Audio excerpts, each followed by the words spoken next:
Thank you guys so much. I'm so glad to be in Las Vegas, mostly so I can talk shit about all the LA comics. I'm thinking about a certain guy. There's an Egyptian comic there, and he has a joke about how whenever it comes up in conversation that he's Egyptian, everybody says, "Oh, the pyramids." He says, "That's all I know about us, is that we built the pyramids." And I'm like, "We built the pyramids. The Jewish people. We built the pyramids. Y'all ordered the pyramids, but we built the pyramids." I was having lunch with my mom recently, and she was like, "I read this article that more and more college athletes are taking steroids to stay competitive, but it's terrible because it takes 5 years off your life." And I was like, 5 years off your life to become a millionaire athlete? Sounds like a pretty good deal to me. And she looks at me and she's like, "Austin, don't." Like steroids are the one thing keeping me out of the dunk contest at the NBA All-Star game. It might be more. I have to clarify, this conversation happened this year. Why does my mom think steroids work like in Captain America? And then she told me not to spend my rookie signing bonus on a house I can't afford. Jumping the gun a little bit. I was at Jack in the Box recently. Yeah, of course. I was at the drive-thru and a menu item caught my eye, okay? It was the sauced and loaded triple cheese and bacon curly fries. And I was like, fuck yeah. He said, "You're coming home with me tonight." Super excited, got home, opened the container. It was just curly fries. Yeah. No sauce, no loaded, no cheese, no bacon, nothing. They fucked me. So I got on my Jack in the Box app, which nobody should have.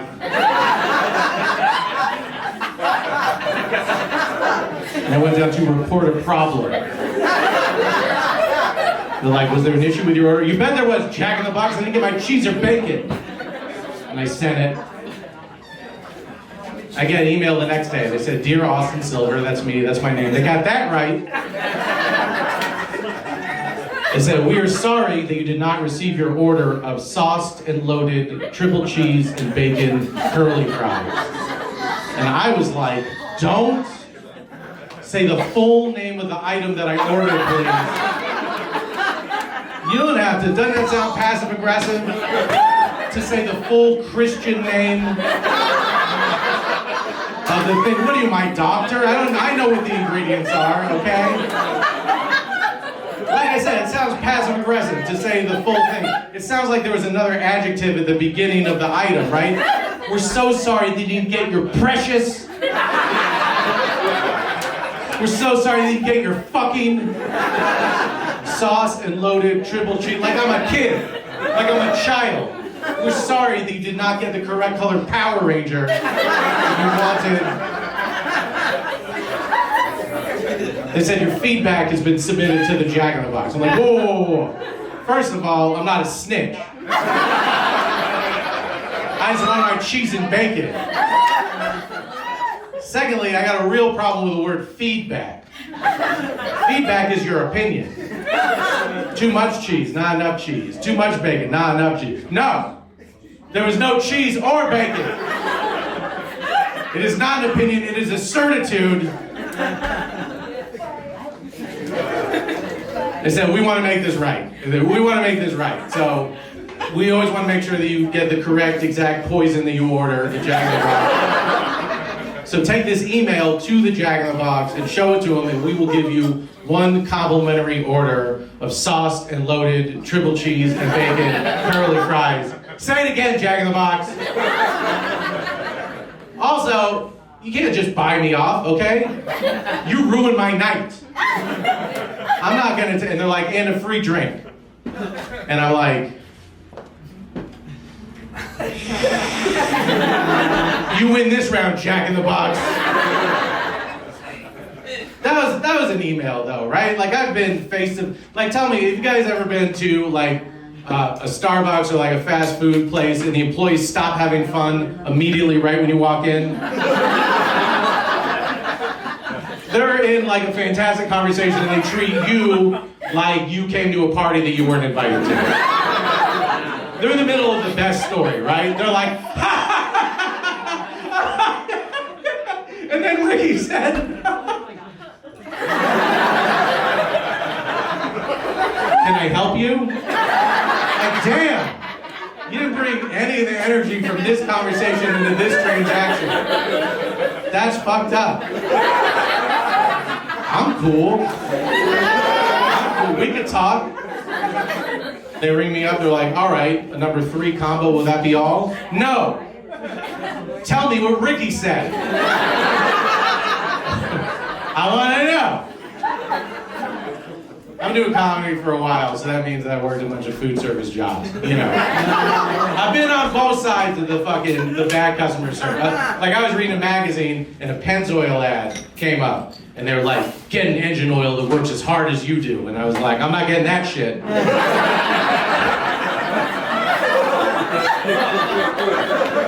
I used to be a host at a restaurant, which to me, that's a mistake. Like, this is the face, this is the first face you see. This is the face I make when I'm doing something I like to do. Can you imagine?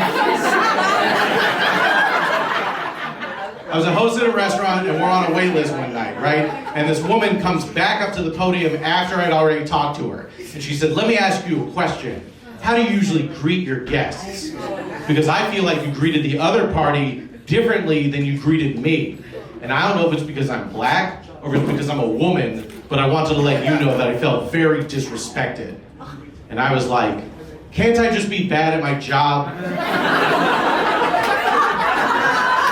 We don't need to bring racism into this. Maybe I just don't want to be here. Maybe the only ethnic group I hate is customers.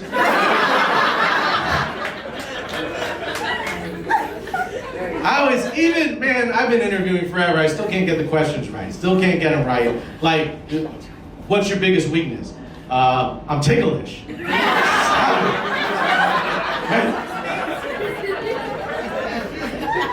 What makes you think you would be a great fit at our company? You don't know either? Terrible.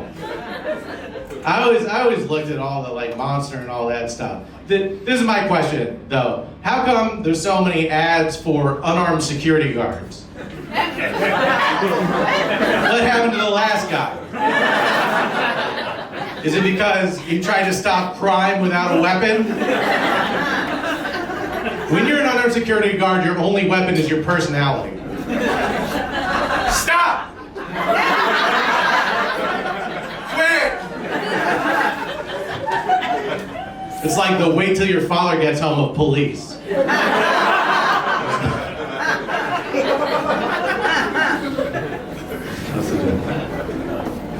I was at the movies recently and I saw something crazy.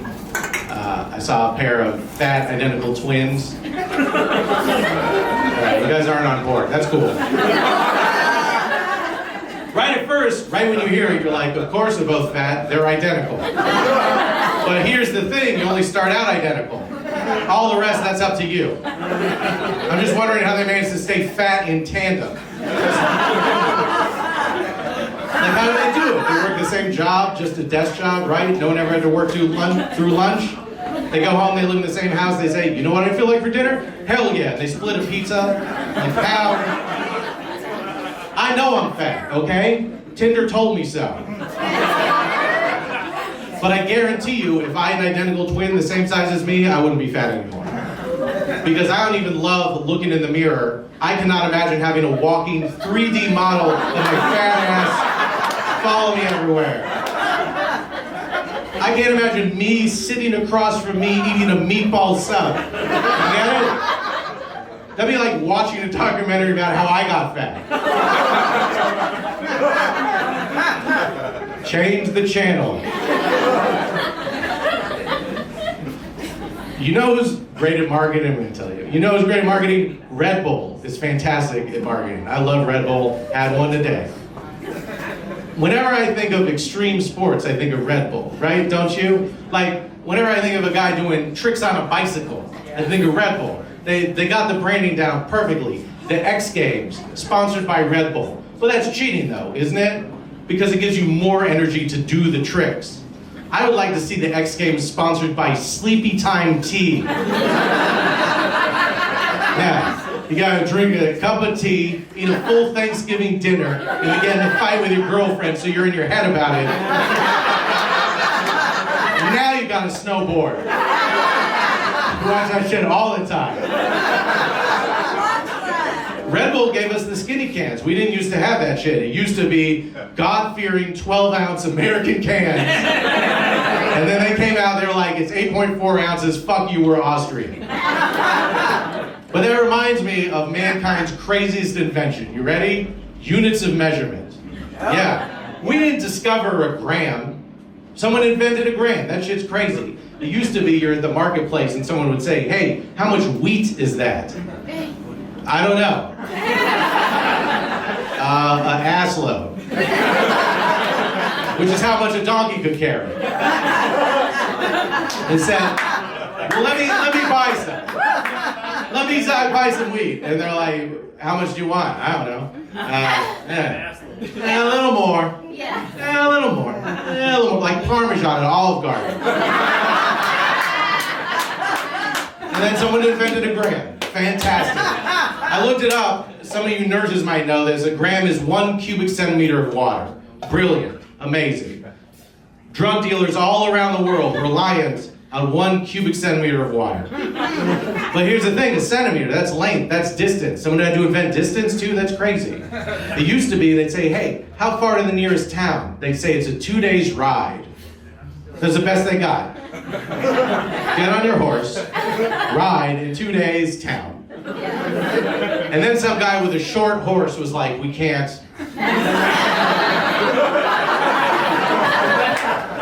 He said, I got a short horse, it took me 3 days. And everyone's like, we're pretty sure that's a pony. He's like, it's not a pony.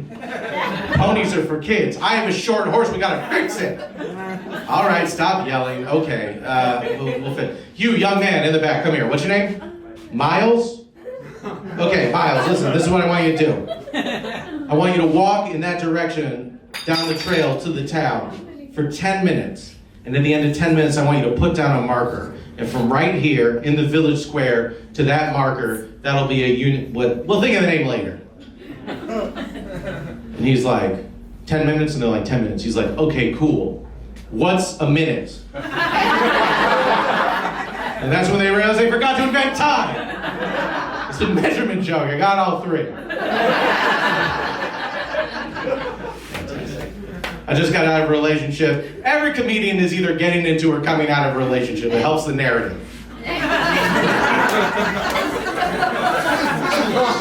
I just got out of one, okay? And this is what I did to make myself feel better. I bought condoms off of Amazon. Do not do that. The quantities are too big, is what happened. I got an order of 50 condoms. 50, like, I've never run a 5K. I'm not going to sign up for a marathon. It's too many. They came in the Amazon box, and for some reason the smile logo looked more sarcastic than usual, which I did not appreciate. It was just long strips, like Chuck E. Cheese tickets. And just like Chuck E. Cheese tickets, I know I'm not going to get anything with them.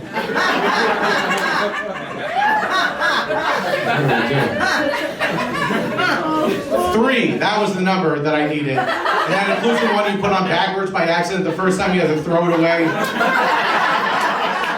So I have 47 left.